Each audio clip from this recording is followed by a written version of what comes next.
Okay, I'll just show you how to operate the self-parking on this Volvo.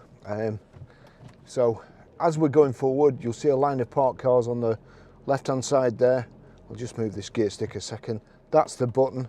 See on the dash, it's looking for a parking space on the left hand side.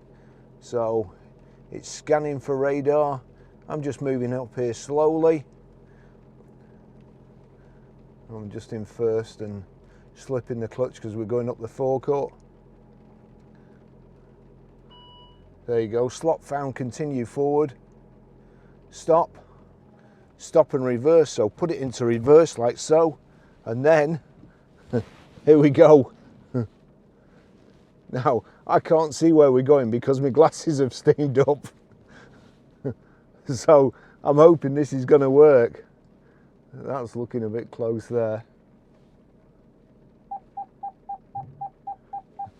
Reverse slowly, then brake. So we can see the car behind us.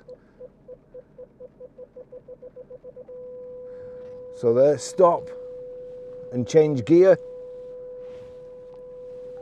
Stop and change gear.